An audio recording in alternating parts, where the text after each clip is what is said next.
Assalamualaikum warahmatullahi wabarakatuh. Perkenalkan, saya Dedek Kurniasi dari kelas 1B Prodi S1 Keperawatan. Di sini saya akan menjelaskan sedikit materi tentang iman dan pengaruhnya dalam kehidupan. Yang akan saya bahas diantaranya hakikat iman, hubungan iman, ilmu dan amal, karakteristik dan sifat orang beriman, dan yang terakhir hal-hal yang dapat merusak dan meniadakan iman. Yang pertama yaitu hakikat iman. Menurut definisinya, kata iman berarti membenarkan, mempercayai. Artinya, membenarkan dengan hati, diucapkan dengan lisan, dan dibuktikan dengan perbuatan.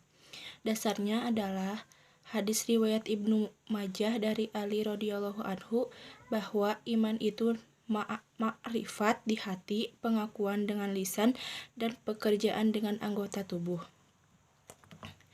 Ibnu Taimiyah ketika ditanya tentang iman, beliau menjawab, ucapan yang disertai dengan perbuatan diiringi dengan ketulusan niat dan dilandasi dengan sunnah. Sebab iman itu apabila hanya ucapan tanpa disertai perbuatan adalah kufur. Apabila hanya diucapan dan perbuatan tanpa diiringi ketulusan niat adalah nifak. Sedangkan apabila hanya ucapan, perbuatan, dan ketulusan niat tanpa dilandasi dengan sunnah adalah bid'ah. Dari pengertian iman secara syariat dan hakikat ini, Imam Ghazali membagi iman manusia kepada 3 tingkatan. Iman tingkat pertama adalah imannya orang-orang awam, yaitu imannya kebanyakan orang yang tidak berilmu. Mereka beriman karena taklid semata. Sebagai perumpamaan iman tingkat pertama ini, kalau kamu diberitahu oleh orang yang sudah kamu uji kebenarannya, dan kamu mengenal dia, belum pernah berdusta, serta kamu tidak merasa ragu atas ucapannya, maka hatimu akan puas dan tenang dengan berita orang tadi dengan semata-mata hanya mendengarkan saja. Iman yang semacam ini tidak jauh berbeda dengan imannya orang-orang Yahudi dan Nasrani, yang juga merasa tenang dengan hal-hal yang mereka dengar dari ibu, bapak, dan guru-guru mereka. Bedanya adalah mereka memperoleh ajaran yang salah dari orang tua dan guru-guru mereka, sedangkan orang-orang Islam mempercayai kebenaran itu bukan karena melihat kebenaran karena penyaksiannya terhadap Allah, tetapi karena mereka telah diberikan ajaran yang hak yang benar. Selanjutnya, iman tingkat kedua yaitu imannya orang-orang ahli ilmu kalam, yaitu di mana mereka beriman cukup berdasarkan dalil akli dan dalil nakli, dan mereka merasa puas dengan itu. Iman tingkat kedua ini tidak jauh berbeda dengan derajatnya dengan iman tingkat pertama. Sebagai contoh, apabila ada orang yang mengatakan kepadamu bahwa Zaid itu di rumah, kemudian kamu mendengar suaranya, maka bertambahlah keyakinanmu, karena suara itu menunjukkan adanya Zaid di rumah tersebut. Lalu hatinya menetapkan bahwa suara orang tersebut adalah suara si Zaid. Iman pada tingkat ini adalah iman yang bercampur baur dengan dalil, dan kesalahan pun juga mungkin terjadi karena mungkin saja ada yang berusaha menirukan suara tadi. Tetapi yang mendengarkan tadi merasa yakin dengan apa yang telah didengarnya, karena ia tidak berprasangka buruk sama sekali dan ia tidak menduga ada maksud penipuan dan penghiruan. Jadi imannya orang-orang ahli ilmu kalam masih terdapat kesalahan dan kekeliruannya padanya. Adapun iman tingkat ketiga yaitu imannya orang-orang ahli makrifat yang telah mempelajari tarekat. Mereka beriman kepada Allah dengan pembuktian melalui penyaksian kepada Allah. Sebagai perumpamaan, apabila kamu masuk ke dalam rumah, maka kamu akan melihat dan menyaksikan Zaid itu dengan pandangan mata kamu. Inilah makrifat yang sebenarnya, dan inilah yang dikatakan iman yang sebenarnya. Karena mereka beriman dengan pembuktian melalui penyaksian mata hatinya, maka mustahil mereka terperosok ke jurang kesalahan. Kemudian yang saya akan bahas yang kedua yaitu hubungan iman, ilmu, dan amal. Ketika membahas masalah hubungan antara satu hal dengan hal yang lainnya, maka tentunya pertama kita harus memahami hal tersebut satu persatu, agar bisa menemukan kesamaan yang bisa menghubungkan hal-hal tersebut. Begitupun pula dalam mencari hubungan antara iman, ilmu, dan amal. Yang pertama yaitu iman. Seperti yang telah penulis bahas di atas, iman artinya percaya atau yakin. Sedangkan menurut istilah, iman adalah membenarkan dan meyakini dengan hati, mengucapkan dengan lisan, dan dilakukan dengan amal. Sehingga iman kepada Allah adalah membenarkan dengan hati kalau Allah Subhanahu wa Ta'ala itu ada dengan segala sifat keagungan dan kesempurnaan yang melekat kepadanya, mengakuinya dengan ikrar secara lisan dan mewujudkannya dengan bukti secara amal atau tindakan. Jadi, seseorang dapat dikatakan sebagai mukmin atau orang yang beriman sempurna apabila memenuhi ketiga unsur keimanan di atas. Apabila seseorang mengaku dalam hatinya tentang keberadaan Allah, tetapi tidak diikrarkan dengan lisan dan dibuktikan dengan amal perbuatan, maka orang tersebut tidak dapat dikatakan sebagai mukmin yang sempurna. Sebab ketiga unsur tersebut merupakan salah kesatuan yang utuh dan tidak dapat dipisahkan. Yang kedua yaitu ilmu. Kata ilmu berasal dari kata kerja dalam bahasa Arab yaitu alima, yang artinya memperoleh hakikat ilmu, mengetahui dan yakin ilmu, yang dalam bentuk jamak adalah ulum. Artinya ialah memahami sesuatu dengan hakikatnya, dan itu berarti keyakinan dan pengetahuan. Dengan keyakinan inilah manusia melakukan perbuatan amalnya. Jika manusia memiliki ilmu yang kaya namun miskin dalam pengamalannya, ilmunya itu sia-sia. Berbeda dengan pengetahuan, ilmu merupakan pengetahuan khusus tentang apa penyebab sesuatu dan mengapa. Ada persyaratan ilmiah sesuatu dapat disebut sebagai ilmu. Sifat ilmiah sebagai persyaratan ilmu banyak berbeda dengan pengetahuan. Ilmu merupakan pengetahuan khusus. Ilmu merupakan pengetahuan khusus tentang apa penyebab sesuatu dan mengapa. Ada persyaratan ini, ilmiah sesuatu dapat disebut sebagai ilmu. Sifat ilmiah sebagai persyaratan ilmu banyak dipengaruhi oleh paradigma ilmu-ilmu alam yang telah ada terlebih dahulu. Kemudian yang ketiga yaitu amal. Secara bahasa, amal berasal dari bahasa Arab yang berarti perbuatan atau tindakan.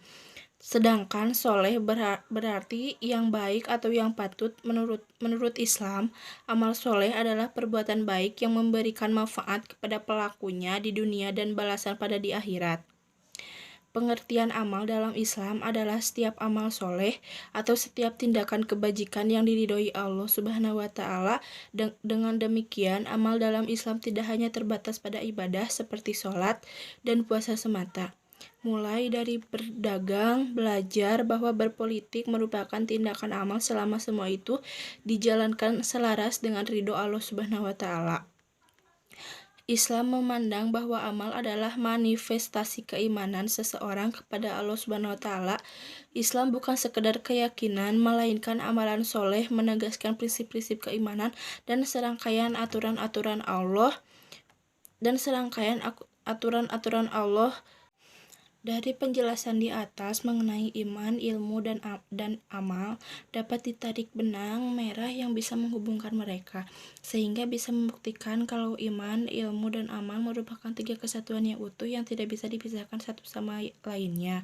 Beriman yang berarti meyakini kebenaran Allah Subhanahu wa Ta'ala dan Rasulullah Shallallahu Alaihi Wasallam harus dijalani dengan penuh ketaatan untuk melaksanakan ajaran Islam.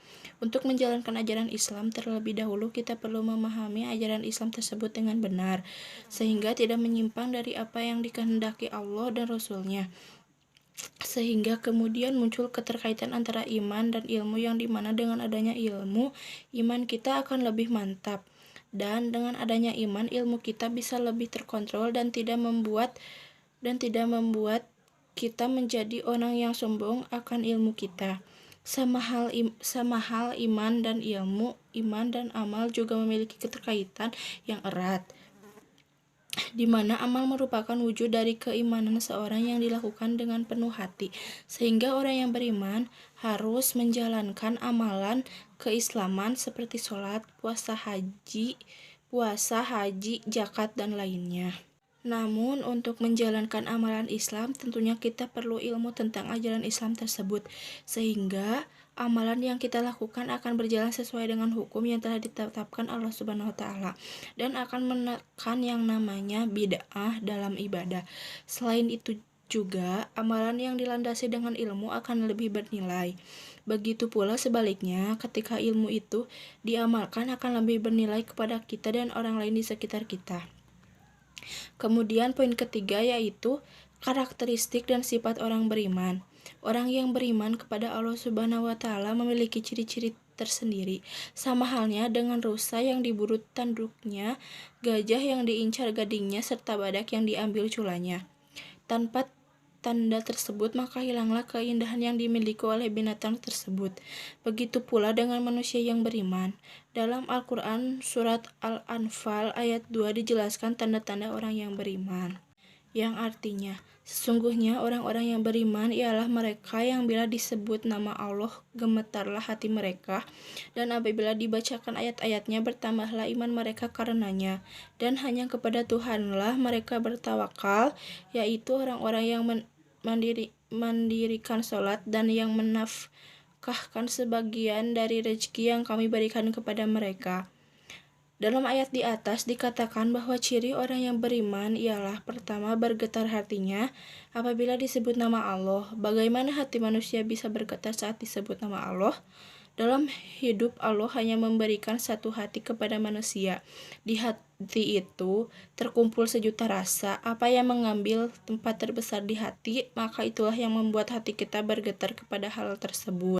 Jadi, apabila hati sebagian besar diisi dengan harta atau diisi dengan kekuasaan dan jabatan, maka itulah yang akan membuat hati bergetar. Sementara orang yang beriman sebagian besar hatinya diisi oleh Allah, sehingga apabila disebut nama Allah, mereka bergetarlah hatinya. Realita yang terjadi adalah manusia terkadang mengetahui kesalahan yang diperbuatnya dan cenderung merasa takut perbuatannya diketahui oleh sesama manusia sendiri ketimbang diketahui oleh Allah Subhanahu wa taala. Pejabat yang melakukan korupsi lebih takut akan hukuman yang akan ia timpa ketika di dunia dibandingkan hukuman yang akan ia timpa di akhirat kelak. Hal ini dikarenakan hati manusia tidak terpengaruh atau tidak tergugah jika nama Allah disebutkan kepadanya. Mereka berpikiran jika Allah tahu mereka melakukan korupsi, Allah tidak ribut. Sedangkan jika manusia yang mengetahuinya, maka gegernya minta ampun. Beginilah jadinya jika sebagian besar hati hanya diisi dengan harta dan kekuasaan. Yang kedua, ciri orang yang beriman ialah apabila dibacakan kepadanya ayat-ayat Allah, maka bertambah keimanannya. Ayat seperti apa yang dimaksud? Ada dua ayat yang dimaksud, yaitu ayat yang diucapkan oleh Allah dan ayat yang diciptakan Allah melalui alam. Jika ayat ini dibacakan kepadanya, maka bertambahlah keimanannya. Laut yang membentang luas dengan ombak yang bergulung-gulung begitu indah dipandang mata. Jikalau laut itu begitu indah, beliau begitu luas, maka bagaimana dengan yang menciptakan laut? Kita tidak mengagumi laut, melainkan mengagumi yang menciptakan laut. Manusia sering khotam Al-Quran, membaca ayat-ayat yang diucapkan Allah. Namun pernahkah kita membaca ayat-ayat yang terdapat pada alam ciptaan Allah? Bumi ini ayat Allah, begitu pula dengan bulan dan matahari. Itu semua ialah tanda-tanda kekuasaan Allah bagi orang-orang yang beriman. Yang ketiga, ciri-ciri orang beriman ialah dia berserah diri hanya kepada Allah. Berserah diri artinya ialah menyerahkan hasil usahanya kepada Allah, bukan menyerahkan diri pasrah terhadap apa saja hasil usahanya kepada Allah. Tawakal ialah berserah diri setelah semua yang kita lakukan sudah maksimal, kita sudah berusaha sebaik mungkin mengenai hasil, berdoalah kepada Allah. Kemudian poin yang terakhir yaitu hal-hal yang dapat merusak dan meniadakan iman. Pada dasarnya, hal yang dapat merusak iman adalah segala hal yang menjadi larangan Allah Subhanahu wa taala. Karena iman merupakan wujud keyakinan kita kepada Allah. Sehingga ketika kita melakukan sesuatu yang menjadi larangan Allah, maka keyakinan kita akan Allah itu dapat berkurang atas atau diragukan. Namun pada makalah kami ini kami akan menjabarkan beberapa larangan Allah yang umum dilakukan manusia dan hal tersebut dapat merusak iman kita terhadap Allah. Yang pertama yaitu syirik. Syirik secara etimologi berarti menyekutukan atau menyamakan, dan secara terminologi berarti menyamakan selain Allah dengan Allah dalam hal-hal yang merupakan kekhususan Allah. Misalnya, berdoa kepada selain Allah. Di samping berdoa kepada Allah, mempersembahkan ibadah kepada selain Allah. Yang keempat, ciri-ciri orang yang beriman ialah ia mendirikan sholat. Mendirikan sholat maksudnya melakukan sholat dengan syarat dan hukumnya, kemudian mengimplementasikan ke dalam kehidupan sehari-hari. Implementasi dari sholat yang dimaksudkan ialah dengan sikap dan perbuatan. Manusia akan dipertanyakan sholatnya jika dalam hidup hanya bisa mencuri harta orang lain. Seusai sholat, sifat tamaknya jalan lagi. Bukan sholat seperti ini yang dimaksud. Sholat tidak semata-mata menyembah Allah tanpa ada maksud lain dari hal tersebut. Dirikanlah sholat sehingga sholat itu dapat membekas dalam kehidupan sehari-hari. Yang kelima, orang yang beriman ialah orang yang menginfakkan sebagian hartanya di jalan Allah. Harta dan segalanya yang kita miliki sesungguhnya bukan milik kita sebenarnya, namun bagi manusia yang beriman, harta bisa menjadi milik manusia seutuhnya, yaitu dengan menginfakkan harta di jalan Allah. Harta yang di bank, uang yang ada di dompet hanya bersifat sementara. Besok-besok pindah lagi ke tangan orang lain. Namun harta yang kita belanjakan ke jalan Allah, maka itulah harta kita yang sebenarnya. Mari kita renungkan bersama betapa banyaklah kekayaan kita yang sesungguhnya. Selain itu, syirik merupakan induk dari segala dosa besar, sebagaimana yang dijelaskan Allah dalam firman-Nya, Quran Surat An-Nisa ayat 48, yang artinya, sesungguhnya Allah tidak akan mengampuni dosa syirik, dan Dia mengampuni segala dosa yang selain dari syirik itu, bagi siapa yang dikehendakinya. Barang siapa yang mempersekutukan Allah, maka sungguh ia berbuat dosa yang besar. Yang kedua yaitu takabur atau sombong. Lawan dari sikap tawadu adalah takabur atau sombong, yaitu sikap yang menganggap diri lebih dan meremehkan orang lain. Karena sikapnya itu, orang sombong akan menolak kebenaran. Kalau kebenaran itu datang dari orang yang dianggap statusnya lebih rendah darinya. Sifat sombong adalah warisan dari iblis yang menolak Allah Subhanahu wa Ta'ala untuk bersujud kepada Adam alaihissalam, karena iblis mengklaim karena dirinya lebih mulia dari Adam. Karena Adam diciptakan dari tanah, sedangkan iblis diciptakan dari api.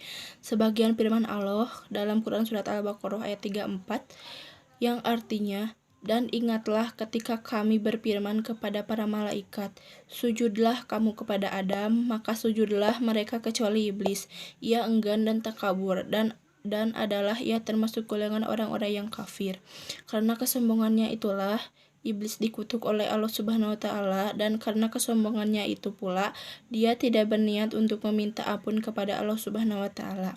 Oleh sebab itu, para ulama mengatakan sifat sombong oleh kesombongan itu pula dia tidak berniat untuk meminta ampun kepada Allah. Oleh karena itulah para ulama mengatakan sifat sombong adalah induk dosa-dosa. Yang ketiga yaitu khianat. Lawan dari amanah adalah khianat, yang merupakan sebuah sifat yang sangat tercela. Sifat khianat adalah sifat kaum munafik yang sangat dibenci oleh Allah Subhanahu wa Ta'ala. Apabila kalau yang dikhianatinya adalah Allah dan Rasul-Nya. Oleh sebab itu Allah melarang orang-orang beriman untuk mengkhianati Allah, Rasul, dan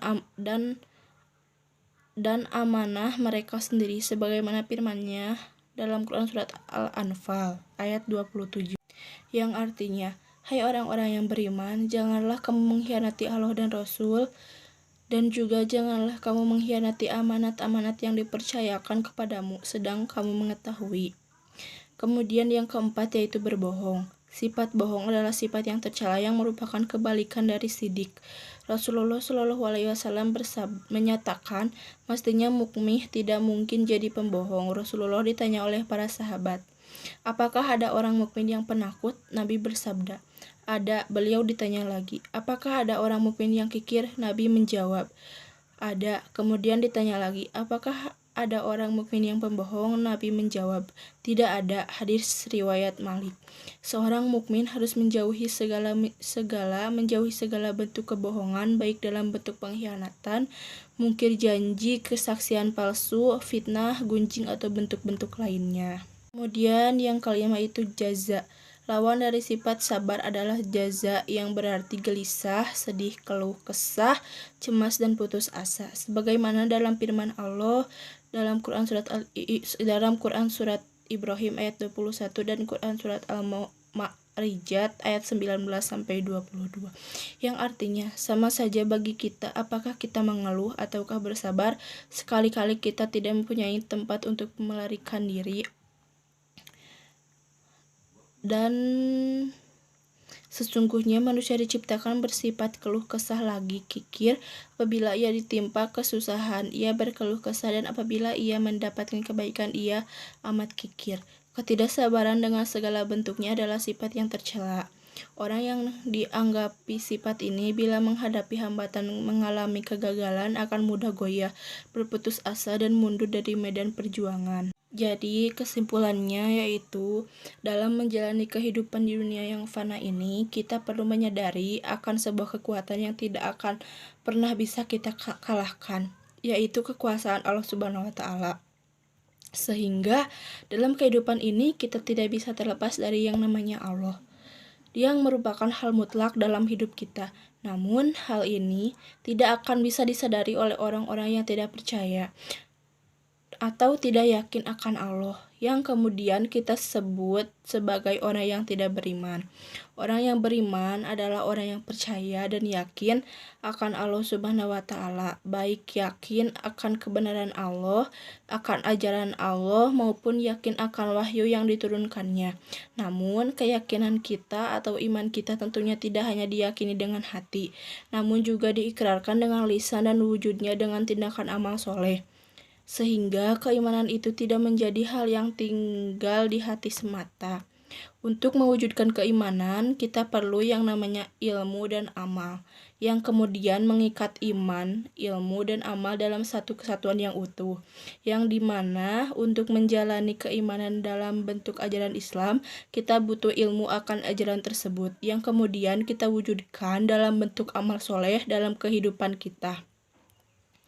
Ketika kita bisa mewujudkan iman dalam bentuk tindakan amal soleh, maka disinilah letak dari hakikat sebuah iman yang kemudian bisa menuntun kehidupan kita ke arah yang diridhoi Allah Subhanahu wa Ta'ala. Sekian yang dapat saya jelaskan. Mohon maaf bila banyak kekurangannya. Semoga bermanfaat bagi kalian, khususnya bagi saya sendiri. Wassalamualaikum warahmatullahi wabarakatuh.